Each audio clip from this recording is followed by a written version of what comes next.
Welcome to Life on Purpose, where we talk all things health, wellness, and living your life on your terms. I'm your host, Brandy Eilert. All right, welcome back to the Life on Purpose podcast. I know it's been a little bit since my last episode. I took some time off actually for spending time with some family and also to be there for a friend who just lost his child. So this episode here and this topic here with Katie is going to be perfectly timed because we're talking about grief. So I am joined here today by Katie Rössler, and Katie is a transformative grief guide and licensed counselor with 13 years of experience helping individuals, couples, and families. And she is the author of her new book, The New Face of Grief, coming out on October 5th, right? 2021. Yes. Great. Yeah. And she's on a mission to help people learn how to heal hidden grief in their lives. So we'll talk all about that kind of, more overt grief and then these more hidden aspects of grief. So welcome, Katie, to the Life on Purpose podcast. Thank you so much. Thank you for having me. And yeah, let's dive in. I mean, we can talk all things grief, from death and loss to, hey, a dream that wasn't realized. Right. And I think that's important to understand, because I think we look at grief in general as what happens when you lose somebody, and in relation to kind of death. But you also talk about, some of these more hidden aspects. But I want to start from the very beginning. I would love to hear more about your story and how grief was something that you took on and started talking about and writing about. So let's start there. Yeah, so I am a licensed counselor from the USA, but I live in Munich, Germany, so I'm an expat here. I have 3 kids, and I'm transitioning from doing couples therapy here for those who are like me, expats or bicultural couples, into focusing solely on grief work. For 13 years, I've involved grief work in everything I've done as a therapist. But I'm really seeing, especially after 2020, that it is time to really teach people about grief in a different way. So really my story begins a couple years ago with the loss of my mom at the end of October 2018. It was unexpected, and it was the catapult and catalyst to me having to do my own grief work that I thought was just about her, but ended up being a lifetime of grief experiences. Mm-hmm. In 2019, then I had 2 miscarriages, and it truly was like a back-to-back feeling of like the ocean of life kept knocking me down and kind of going, what is going on? And when I stopped and started reflecting on my grief process, and when I had felt this emptiness, this kind of conversation with God and realization about life of like, what is life? What is this? Why are these things happening? I started to realize that I had experienced grief as a military kid, moving every 2 to 3 years. I had experienced grief during my parents' divorce. I experienced grief transitioning into adulthood and being on my own. And, I think we all hit that moment where you go, there's not going to ever be a summer break again. Wait, what? Right. I have to work through all of this. And as much as there is this like panic inside, like it feels silly to say that's grief, but there is a little bit of it, of letting go of how things were. I experienced grief when I first became a mom. And now with my 3rd, I still have moments of letting go of the old me and really claiming this new me, especially as the mom of 3, there's a transition there as well. So I looked at my whole life and I just said, like, this is a theme. And then I was like, okay, was it just me? Is it just grief me? So then I started thinking about my clients, and I was like, wow, no, actually grief is something we all go through. It's this experience when we have to let go of how we thought life should be. Mm-hmm. Our expectations of it, into letting go of that control and realizing life is as it is. And hey, probably is occurring in such a way that's good for us, right? Though we don't see it in the moment. And I think that's really, really difficult. And I wanted to kind of touch on something as I was listening to you speak. these grief experiences are kind of cumulative, because a lot of the times, and we're talking about these more hidden grief, these more subtle grievances through our lives, these changes of grieving maybe who we used to be or who we thought we should be, not just these kind of big losses, and they accumulate. So do those cumulative grief experiences affect how these bigger experiences affect us? Yes, because when we have that hidden grief, which is the grief that society doesn't typically recognize Yeah. as grief, they build up. And then when a major loss happens, we experience a deeper low. We fall into the victim role even easier. Yeah. And we have higher levels of anxiety, depression, burnout, overwhelm, all of those things. Mm-hmm. We may even isolate ourselves more than we would had we healed some of the past grief. Yeah. And this is not to say we've done anything wrong, because most of us are conditioned not to acknowledge the grief we've experienced. Go ahead. I was thinking about a story of it was a personal story, but about how we will downplay our grief experiences. I had an experience. I've had more friends than I'd care to even explain who have had these major losses of children, and one of which happened just prior to I had a pregnancy loss that was absolutely devastating to me. And he reached out to me, this friend of mine who had just lost his infant daughter, and he said, he was comforting me, and I felt this extreme guilt that my loss was not nearly as bad as his loss. He had a child here on this planet. And he said to me, Brandy, all it is the loss of hope for the future. You had hope for the future for this baby. I had hope for the future for my baby. It's no different. And it was very comforting, but I had this tendency to be like, well, I can't experience this grief the way he has, because it's different and it's bigger somehow. So I thought that was a very poignant thing that he said. And it was something that stuck with me, and that I have remembered in processing my grief, or even being there for friends who are grieving as well. Yeah. That we, like you said, we've been conditioned to kind of downplay these things that happen to us, and just kind of bury them and be like, okay, well, it's not as bad as such and such. It's not as bad as such and such. Right. It's grief shaming and grief, the guilt in grief, whether we cause it or other people tell it, well, it's not like someone died. Yeah.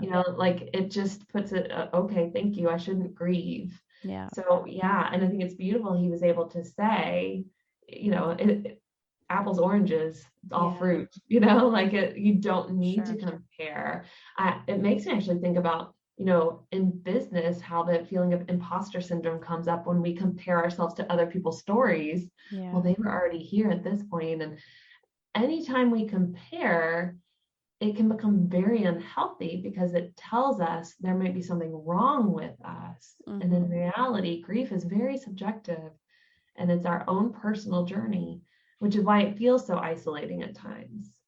Absolutely. So you have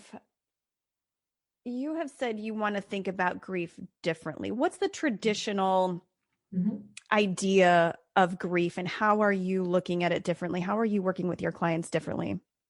So the traditional idea of grief is related to death, or like a major loss. Yeah. And period. Yeah. And anything else is just suck it up, move on. You're a baby. You can get through this kind of thing. And so for me, the new face of grief, and why I wrote the book I did, and why I've really switched to a transformative grief model, is that grief is here as a tool for our growth, and is a normal, natural process of life. Mm-hmm. It is an experience we will all go through throughout our lives, which is even more important for us to then teach the next generation how to see it as such, and to feel it in a healthy way, and experience it in a healthy way. So the way I've transitioned my work with clients is to no longer not encourage, but support them in this feeling of like, woe is me, look what life has done to me, into more of the, where will this take me?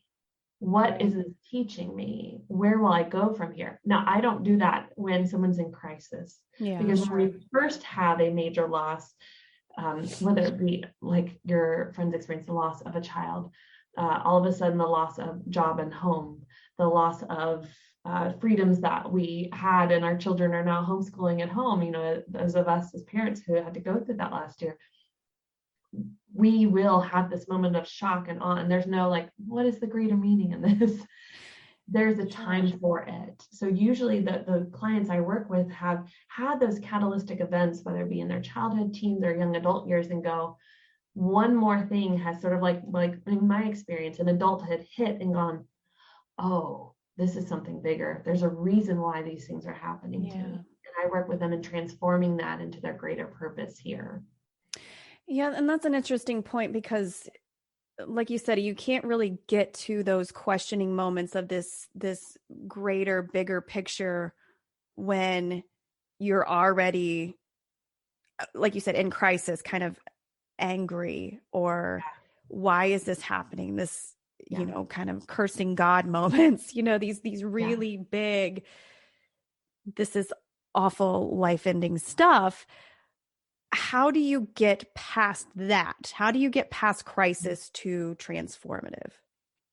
So for some people, it's time. You know, it's having distance from the event that happened or the experience. And these types of things we're talking about now are actual experience that happened versus a dream that wasn't realized, or a midlife crisis, or whatever it might be. That kind of falls in a different category. But these events where there's this, you know, this hit, it's different for each person. For some, they pretty quickly, because they've already been in a healing journey and process in their past, whether it be counseling or coaching, whatever work that they do, can go, okay, I know I feel this way now. It won't be how I always feel. I've seen myself go through these times, and I know something greater will come. And they tend to come out of things a little bit faster. They tend to be able to say, I'm allowed to be angry, and I'm allowed to question all of these things. And I'm also allowed to be really grateful for what I have. And I call it the ands of grief. They do add to the experiences with positives and negatives. Right. So it's just kind of this distance thing. Or whatever work you've already done prior. Right. Yeah. I remember I lost my father when I was 11 years old. And I remember, I think about this time and I kind of giggle at myself at my naivete, but I remember thinking, this is the worst thing that's ever happened to me. And I'm done. Nothing else bad can happen to me, because the worst thing that can happen to me has already happened. Yeah. And I mean, I look back on it and now I'm like, wow, that's so not true. That's so not true. We have these, like you said, these grief inducing moments that we don't even realize are happening to us from that point on. Right. And for me personally, mine was cumulative, because I had decided that was the worst thing that was going to happen to me. And I pretty much ignored anything else that came along, because it was not nearly as bad as that. So I can't complain, but yeah. And I paid a hard price for that. And my overall, like, physical health, emotional health, all of it came crashing down because of it. And I think, you know, you said something really important earlier about educating people early on to recognize these things and process them along the way, so it doesn't feel like this crushing weight when just that one more thing happens, some life event doesn't work out, or job loss, or even kind of this cumulative grievance process we're going through right now. I feel like we're grieving as a planet at the moment, and I feel that. Feel that, so I know everybody else has to feel that too. Just processing all of this. Okay, I really wish I had my life back from 2 years ago, but that's not how this is. So how do you transform that to what's happening right now. What happened? How do I move forward? And I use the example with people of like when you walk into a room where a couple has just argued, you feel the tension of it. You feel like, oh, something happened.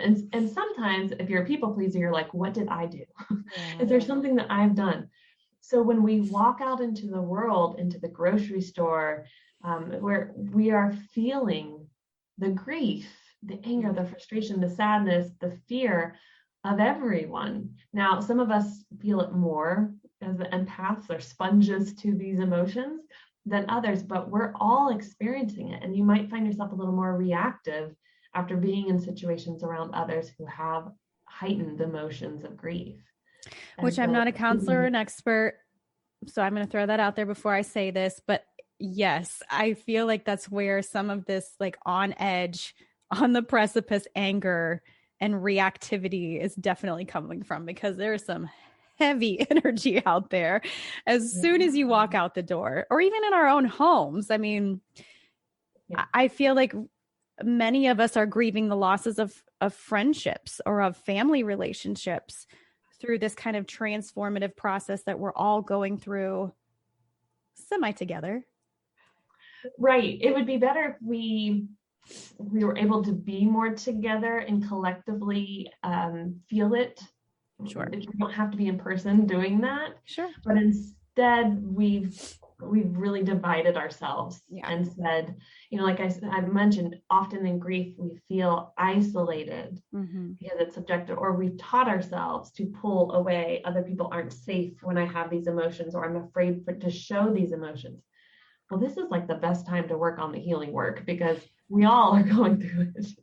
And we all can say, I'm grieving, you're grieving. Here's how you grieve. Here's how I grieve. I respect and love you. I respect and love you. And move forward in that and talk about those things that make us grieve. Yeah. I think it's still a taboo subject. I think you're right. Yeah. Nobody, and I've said this before on this show, nobody really likes to shine a light on their dark places. Right. Right. And it's not comfortable, and it's not easy to kind of go backwards and recognize, okay, these are all the things that hurt me. These are all the things that I've ignored for all these years. And this is how it has affected my choices moving forward, and kind of this vicious cycle. I mean, what are somebody who's been living with these hidden grief events? How can it affect, what are some of the effects that you see like in their day-to-day life? So I find people tend to be a little more reactive to other people. Triggers, there'll be certain things that are said or done that trigger them a lot faster into a feeling. And anger is typically the most socially appropriate reaction. Or for some of us, immediately going to tears and crying. That's so a level of sensitivity that we feel where it's like, oh, that hit and hurt really hard. Yeah. Whereas if we had healed some of those things, we might go, oh, that feels uncomfortable, but it wouldn't maybe cause the reactivity. It affects our performance and work because we're not as present. We're not as focused.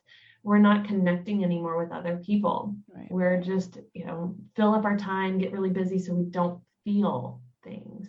Right. Affecting our relationships. I mean, we're all numbing ourselves out on our phones or on our computers because we don't want to really talk about what's going on. We don't want to feel that. I address in the book the addiction to escaping. It almost becomes like way easier and way more fun, endorphin inducing to escape what it is we need to feel. And so we binge watch shows and we, convince ourselves that this glass of wine is something we deserve because we've had a tough day, instead of going, I just don't want to feel what it is I'm feeling. So you're kind of walking this fine line of creating habits that aren't necessarily healthy in the moment. How do you recognize that you're creating these things? Because there are times that you be in your grief too long, And that there are times that it's appropriate to just unplug and be like, okay, I can't be in it anymore right now. And then there's also the balance of, okay, I'm ignoring it too much. Right. Yeah. It is completely about balance. Mm-hmm. So what I talk to clients about is how they can daily, if not weekly, incorporate grief work into their experience. Sure. And that is as simple as doing some journaling as a check-in. How am I doing? What's going on? Guided meditations are an excellent way of just, if you can't, I'm not a big meditation to nothing person. Like I can't just like, let's just quiet the brain.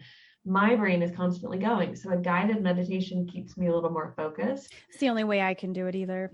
Yeah, because it's just like it's really helpful. It's very helpful. I can attest to this personally, and with some of my clients, that's kind of where I've guided them to go. I'm not one of those people that could just like off. Yeah. No. Right. And I really believe that true meditation isn't about, I think so many people teach it's about turning off, but it's actually just observing what goes on when you're not attached to it. And I have them do a lot of grounding exercises, get back into your body, not just in your mind constantly, kind of spinning out. So yes, there are times where you can stay in your grief too long. So instead of numbing out with things that actually end up hurting you in the long run, doing things like maybe it is watching something that makes you laugh, or reading a book that gives you hope and support. It's shifting those habits into things that add value versus take away. I've recently watched a documentary that ended up adding more to my grief. Like I was like, oh God, the whole world, it's all coming down. And that's like, interesting. Yeah. Versus a documentary about something that, and it is perspective. It's all a matter of perspective, but, or reading things that give me hope in the world versus constantly reading things that tell me everything is wrong in the world.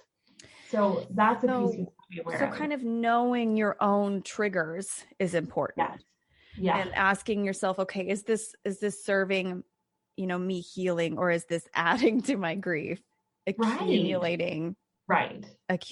Kind of more accumulation of this big feeling that I have that, I can no longer function normally anymore. Right. And I'll ask clients, do you have time for yourself? Do you have time for self-care? And I explain that self-care isn't always like this, for us, kid-free moment and, go to the spa, but it might be instead of staying up and watching something, going to bed earlier. Yeah. It may be instead of, as much as I love to be proactively packing everything the night before, go and take a bath for yourself and put on some music that you want. It can be different than what we perceive. And most people will say, well, no, I don't have time for those things. But when they look at their day, they see how much time is being spent on the things to, again, numb the feelings they don't want to feel. Sure. But often when we have those moments in the bath, or when we have that time to go for a walk, we have to think about the things that we don't want to. And that's the importance of having support, whether it be from a coach, a counselor, a grief guide, to go, I need someone safe to say those things that other people might judge me for. I'm afraid they'll judge me for. We are trained it's not about us. It's not about us and our judgments. It's about giving and holding that space and safety for that person. What is it, do you think, or what is it that you've learned that keeps us from wanting to, or proactively trying to process and work through these feelings? Because I think back to my own experiences, and I lied to myself a lot, like daily. You're fine. You're tough. Like, you cannot let this get the best of you. It was more of like this burying thing. I just buried it like a pro. And I did. I functioned great until I didn't. Yeah. Like, what is it? What is it about us that does not want to do the work? Okay. So as moms, who do we say, it's okay. It's okay. Everything's fine. No. Everything's good. I've got it. I'll take care of it for you. Yeah. Who do we say this to? Our kids. Our children. Yeah. So it starts from conditioning early on, where our parents and we as well feel like we're doing things to help our kids Yeah. by removing the experience of pain for them or discomfort or distracting them with food or something to watch when they're uncomfortable or have hurt themselves. But it conditions them over time to think, I'm not capable. I don't want to. And, I've had that bad day, so I deserve. And I don't have to. Exactly. Yeah. And so it's a conditioning that we always think, well, then somebody is to blame, but no one is to blame because it's generational. Right. Sure. It's all because we were trying to protect, and we want to protect our kids from struggling, but by doing so, we actually create the struggle. Kind of give them a handicap a little bit. Yeah. From the very beginning of not just being able to feel comfortable or safe expressing whatever emotion that is, whatever grievances, because, and I think about some of the grievances that my children have, and it's so easy to be like, oh, that's no big deal, Right. Later you'll be all grown up and all this stuff will just be so trivial, but it's not. Like right now, these are the biggest things in their lives, these hard, scary, sad things, friendships, or even like the things that are going on with COVID and school and these big scary things. These are very big to them right now. And I'm glad that you pointed that out. I'm glad you pointed that out because they may be going through more of a trauma than we are because these things are in their face daily. I work from home. I can go through my day without having a mask on or, doing all these big, scary things or having to go in public where there's big signs and, it's everywhere. It's in their face every single day. And it's this big, scary thing. And then you've got interpersonal relationships on top of it. And yeah, that's a really important point. I hadn't thought to go that direction here, but it does start so early. It does. Yeah. And a kid trips and falls and scrapes their knee, and the go-to is, let me distract you from the pain. Mm-hmm. Let me, I don't want you to think about it anymore. Or you're fine, move on, go play, keep going, instead of let me just sit with you. This hurts. Let me teach you some things that help better. Like we can clean it, let's put a cool pack on it, but you can continue to cry. It's okay. Yeah. Right. And I see that in grandparents and great grandparents that are like, let me bring out all the food things, and it's like, why? No, let them have the feeling. Will not make feeling. the blood stop. Like there's a scraped knee. So there is that feeling of I want to do something when someone is suffering, but the best thing you can do is to sit with them in it and to teach them how to get through it. Mm-hmm. And not shove it under, like, push it down, push it down, push it down. Yeah, absolutely. What if somebody's going through a grieving experience together? So I think about, like I said, I have more friends than I care to even explain that have lost children. And it's hard to know, like on the outside, how to be supportive, but how does somebody go through that together? Say a couple has this big experience together and they handle it very differently. Mm-hmm. How does that complicate things? It can make it really challenging because we're used to our partner usually being our rock and someone we can go to because we usually go through things ourselves. But when we both experience that loss, you have to remember that person is, I'm going to use the word weakness, is in a compromised state. Mm-hmm. And so are you. Right. So they're not going to be at their best. They're going to be reactive. They're not going to know how to sit with you and your things. And if you keep unloading on them and they keep unloading on you, it creates this bitterness and frustration, and you weren't there for me. Yeah. Well, how can they be there for you when they're in their own grief? Mm-hmm.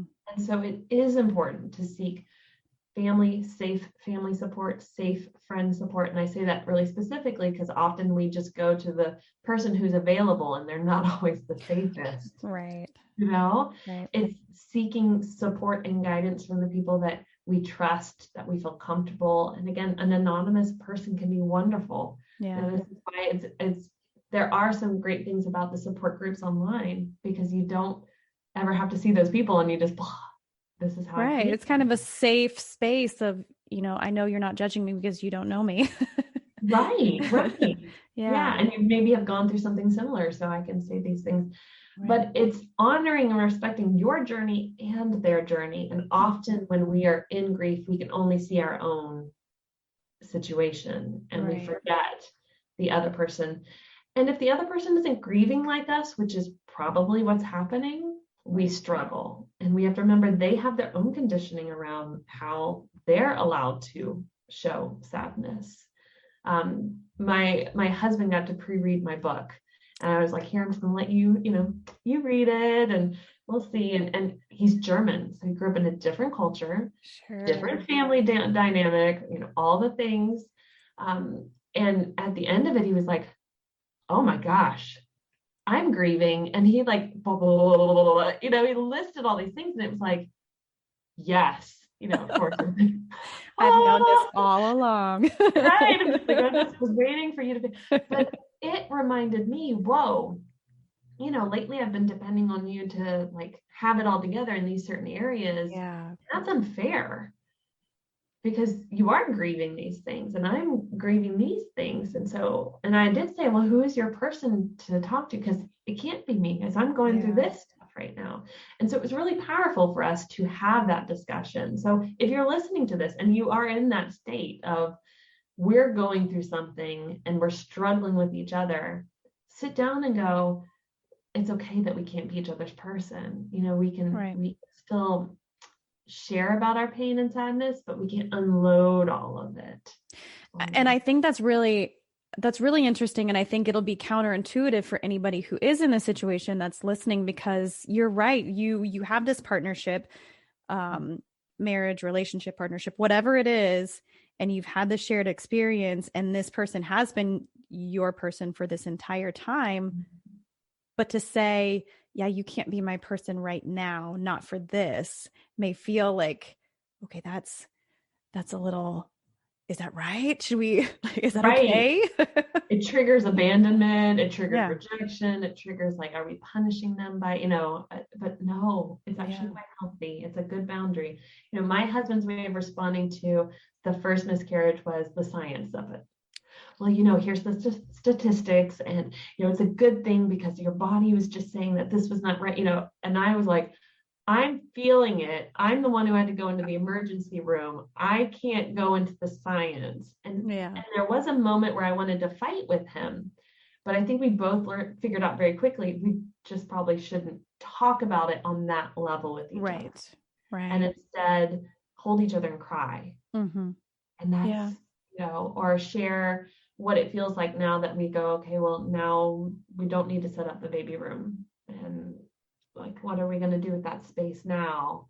Yeah. That discussion, like those things we can do together, but explaining it, or, when you have the trauma done to your body, you relive it, you experience it. And that work, I couldn't keep bringing to him. Yeah. Because it wasn't his experience. And he was already having his own, like, how do I process this? How do I make sense of this? I was already looking at the budget. How are we going to afford the next child? He had his own things he has to let go of. And that's important too, because and as men and women in general, we kind of operate on different frequencies on a lot of things, and especially kind of these bigger things. Yeah, I was listening to your experience. I was like, yeah, I understand that completely. I know where you're coming from. Yeah, and kind of this. Yeah, you do kind of live with it past, because it was something that happened to your body, and your body is still healing, far past how they've processed it in their minds, and to be able to kind of understand each other in that way, talking about miscarriage specifically or pregnancy loss specifically, you're on different paths with the same trauma. Right. Right. Yeah. So, And so when we say the same trauma, we think, well, then we'll be similar. yeah. But we won't. And that's okay. Yeah. That's okay. It's kind of the same event, but you experience it differently. Yeah. And I think that's,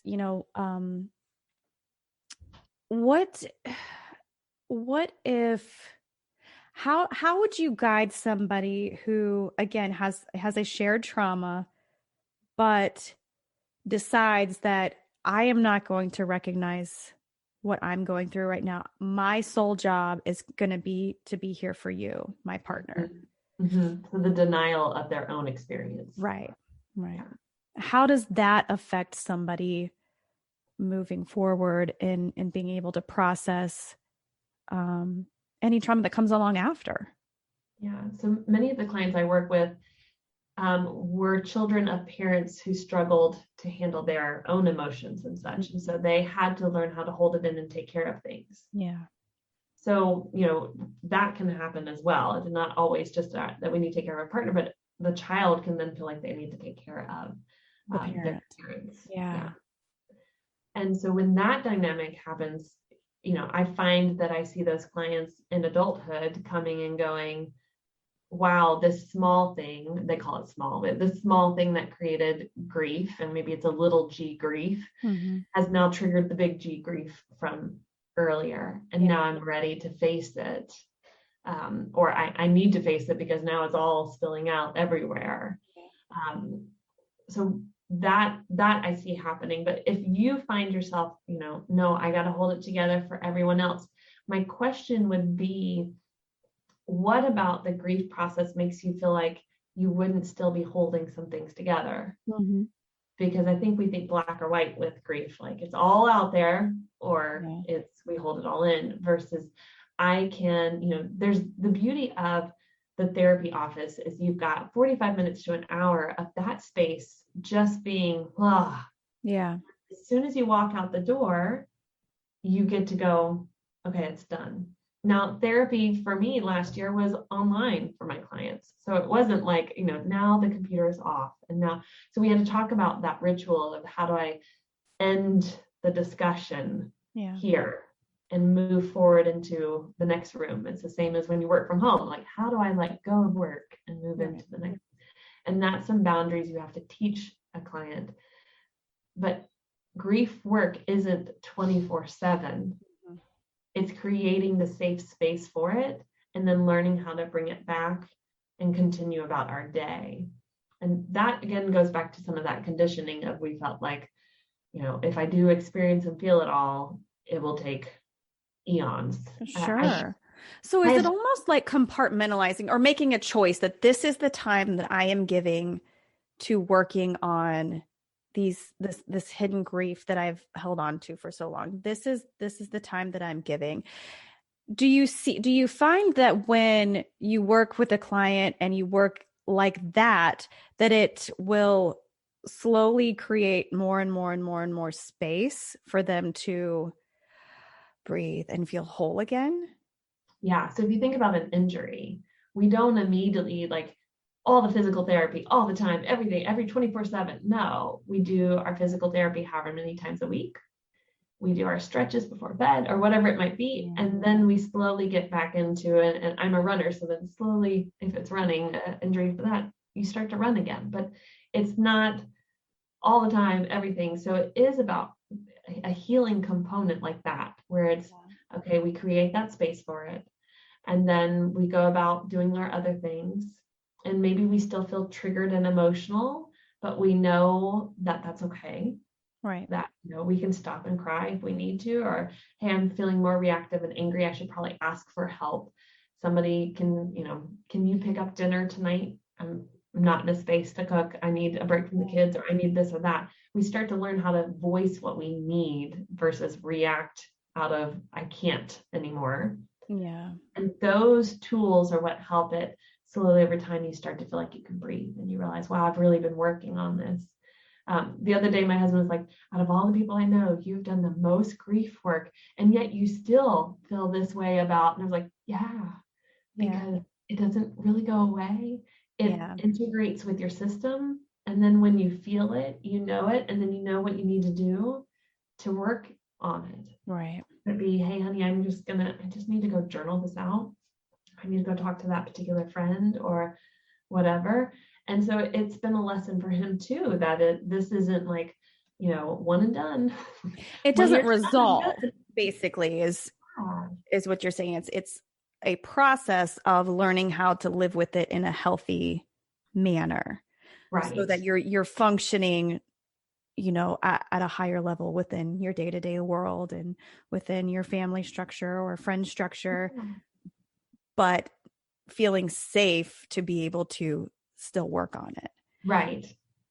And that was something I was thinking about while you were speaking, is the importance of feeling safe and being able to express, this is what I need, this is what I'm feeling, this is what I can't do right now, whatever that may be. Yeah. So how much of this is a process with, like, an interpersonal process with the people that are in your world too? How do you say you're going through your grief process, but how do you express that to the people within your sphere? Yes, that's important. I think communication when we're grieving is essential, and yet we're not taught how to do that either. Right. It is very important because often you need to put up a boundary to certain people in your life. Yeah. I'm thinking about like family loss, and maybe you don't want to attend that holiday event with all the people and act like everything's okay. Mm-hmm. And so you need some space. And by saying no, you now disrupt the whole family, and everybody's calling you going, well, why not? Oh, but it would make mom so happy, whatever. It truly is about saying, this is what I need. I understand your needs, but I really have to put myself first right now.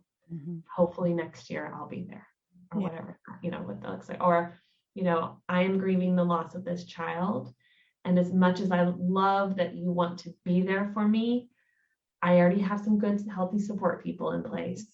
I'll reach out to you when I'm ready. Yeah. And it, nowadays with technology, some people will send you all these text messages or memes or, this and that. And like, oh, and the birth of a child is this and the loss of a child is this or whatever. And you're like, no. Yeah. And you can say, I'm sorry, but this is actually making me feel worse than helping. It's okay that makes them uncomfortable. We're always protecting everyone else.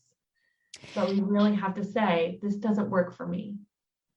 That's really funny. I 100% agree with that sentiment. And that was something I think I've struggled with my whole life, is just being very frank with people until recently. Like, it's probably been within the last few years, and I don't know what happened. Maybe it was my own process of going through grief, but I reached a point where it's easy now to say, yeah, that doesn't work for me. I don't like that. Or, not in a rude way, but I don't think it's that I've ever felt more free in just being honest with somebody about the interaction that we were having, and it's not blown up in my face yet. So good. And I try to get, my clients to practice that very just basic honor. And it doesn't even have to be in a negative way. I think we have a hard time even saying,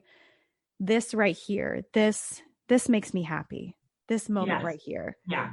It's not even, conversely, this makes me unhappy. Like, I don't like this, which is also just as important, but we have such a hard time saying yes and no, or this is how I feel, or when really it's probably the simplest thing you can do in setting a boundary with somebody, or setting an expectation of how you want to be treated in that moment. Right. And especially if you're going through kind of a grief process. Right. And it might be the most, abstract or odd thing in that moment to say, please stop sending me quotes about grief and loss. Yeah. Send me stuff that makes me laugh. Somebody be like, what? I'd be like, that's what I need. I need laughter. I need to feel that like cool water on my soul of all the sadness. Yeah. Send me funny stuff. And they might think that's the weirdest thing, but you're telling them what you need. Right. And often when we tell someone no, we don't give them the tool of what they can do. And so it leaves them in a panic and they're like, I've done something wrong. And instead you say, it can be, again, I love that you call and check in on me, but you keep asking me the same questions. How about we talk about something else in the future? These are the things I'm comfortable talking about. Yeah. And it gives them like, oh, okay, now I know how I can help. What about laughter? And I think, if I read correctly, in your book, you talk about laughter as being part of healing through your grief. Kind of what's the old grief and what's the new rules of grief? Yeah. Oh, so that's two questions in one. Okay. So let's start with the rules, because that's, I believe, chapter 3 in the book is actually about the rules of grief and how we need to let them go. Okay. The old rules are the black and white. You're not crying enough. You're crying too much. You haven't gotten out of bed yet. You need to stay home more. You're not wearing dark enough colors, or it's the I will never be enough type of rules. Yeah. And the new rules, I believe, are we should not do things that can permanently harm ourselves or harm others, and we should not walk away from our lives. In whatever form or fashion that is. And that attributes to suicide as well as midlife crisis sort of events that we stereotypically think of, where it's like, I'm gone. This isn't what I wanted. I can't do this anymore. I'm starting over. I'm out. Yeah. So those are my two big ones. It's the same. I work with kids. When we're angry, we don't harm others or ourselves or break anything. Yeah. So that's the same with grief. Like, don't harm yourself, don't harm others. We're going to say things that hurt, but don't that permanent damage. Can you break things though if you're an adult? Oh my gosh, yeah. You totally can. You totally can. But not the things that later on you're like, oh man, I really needed that. Right. So you find that safe thing that you can. I'm a big proponent of like hammer and nail and a piece of wood and just go to town, just for fun, just to be like, I got to get this out. So there are safe ways to let out that frustration. There's this new concept in the town that I live in, and it's probably, I don't know if you might find it in Germany, you might not, but it's like this destruction room. And I thought that was probably the most brilliant thing. And it opened up like during COVID. So the whole, everybody's just all wound up and frustrated and angry. And I think it was probably the busiest that they had ever been. But I like that concept of just being able to, like, a good scream, a good cry, a good throw something, break something. Yeah. Whatever. As long as it's meant to be broken. Right, exactly. They're called rage rooms, and I just think that was it. Brilliant idea. Yeah. I think it's a brilliant idea because we have so much pent up because we haven't learned how to develop. Yeah. So humor, I think, is a tool that it's a personality difference thing. Some are going to be really comfortable, and some are going to think that it's like the worst thing you can do in your grief. And some of that might be conditioning, and some of it, again, is just personality, which many of us are born with particular characteristics. So you do what's comfortable for you, but I want to give more people permission to have humor in their grief. Yeah. And that can be, for some, it's dark humor, and more satirical. And then on the other side, it's the using humor to feel this like lift of like, I can laugh at this. Like when my mom died, we were able to laugh at some of the things that she would have not liked, or, and those pieces, you just have to go, because humor is sort of that opposite of the suffering and struggle. Yeah. If we're able to laugh, there's hope. If we're able to laugh, there is going to be this, light at the end of the tunnel. And I'm a huge proponent of watching things that make you laugh, reading things that make you laugh. Right after my third was born, I went through a period of postpartum depression like I did the first two. And I reached out to a very special friend and was just like, I'm in it. I am in the thick. And we had already talked about, like, when we get there, like when I get here, and she immediately started sending me hilarious Instagram reels. And it was like every night at like the 2 a.m. feeding, I had like 10 to watch. And it just was like, thank you. It was just a Thank relief. you. Yeah. Right. Yeah. So there is a place for humor in grief when we are comfortable. And if you're uncomfortable, I'd say explore why. Yeah. Does it feel like you're not honoring the person? Does it feel like you're not saying this is really bad? And then what is that about? So you just have to keep taking it further and further, because there aren't too many ways where humor can help in grief. It may not be the best time at certain times, but eventually there's a space where you can laugh again. Yeah. And I think that, that was a really important thing you said, is that it also gives you this, even if you catch yourself in the moment, like, wow, maybe I really shouldn't be laughing right now. It gave you a glimpse of what it's going to be like to get to the other side. Not that the grief is gone, but that you're through like the darkest part. Right. That you can get there. And then that next, stretch of time may look different. Yeah. And I think that's important too. Someone asked me one time what my grief process was with losing my father. I was 11 years old, and I thought about it a lot before I answered this question, or before I came to a conclusion, is that I grieved him repetitively and at different times in my life and at different stages and in different ways. And they were all very different. I grieved him one way as a child. I grieved him another way in high school. I grieved him another way on my wedding day. I grieved him another way becoming a mother.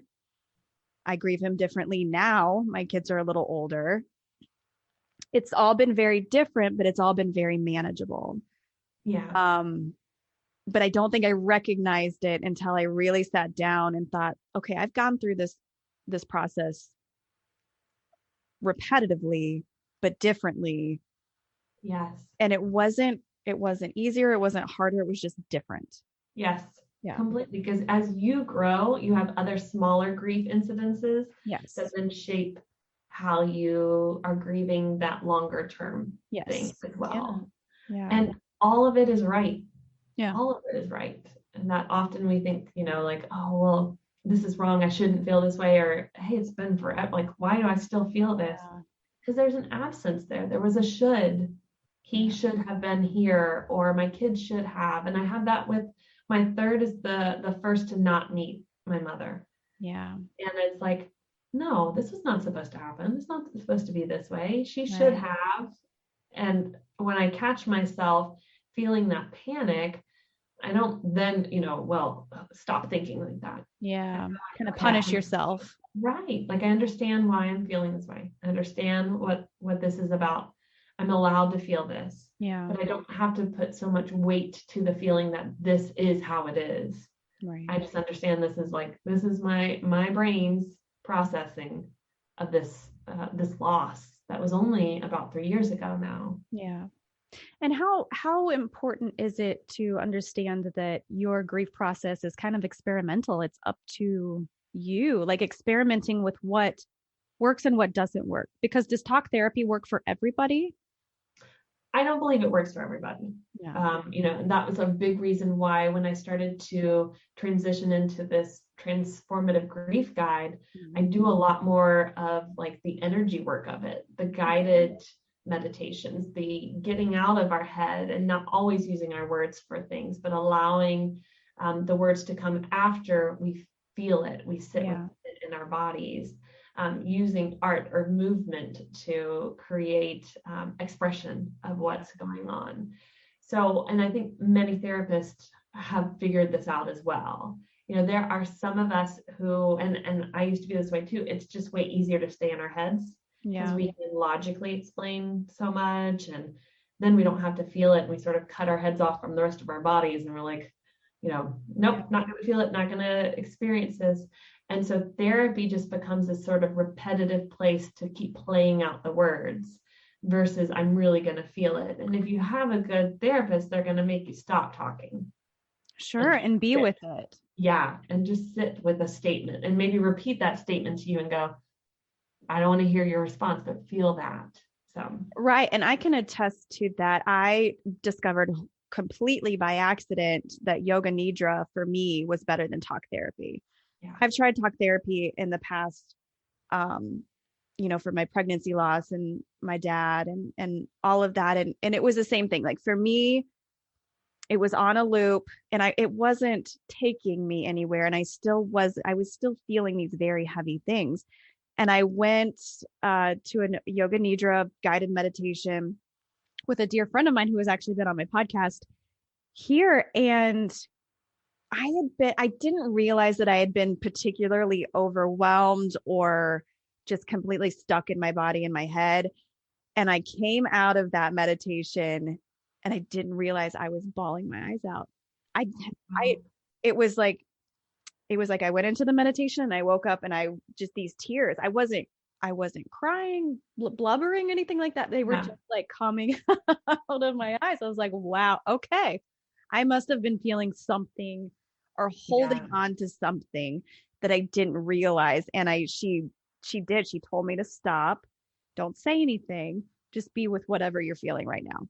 And it was probably the biggest release that I've had in terms of emotion, and I wasn't even trying. Right. Yeah. That's truly how grief works. When we stop trying, it flows. Yeah. As soon as we can try to control it, it gets stuck. Yeah. So important. Well, I have enjoyed this conversation. I know it's kind of, a heavy topic, but I think it's extremely important. And like I said before, I think it's extremely important for where we are right now as a society and even worldwide, to really spend this time to work through any kind of grief that we may have in our past or even currently. So I really, really appreciate it. So where can we find your book? Again, it's for pre-order, right? Right now. Yeah, right now it's pre-order. The website for the book is thenewfaceofgrief.com. And there you can find where the pre-order is on Amazon, and soon it'll be on Barnes & Noble and other major stores. And if you want to connect with me, you can find me on Instagram at katie.rössler. Or my website is katierössler.com. Okay, awesome. And all of that will be in the show notes for anybody who wants to maybe reach out, get in touch, or check out the book. So, Katie, it has been an absolute pleasure, and I look forward to reading it myself. Thank you so much, Brandy. I've enjoyed this conversation. All right.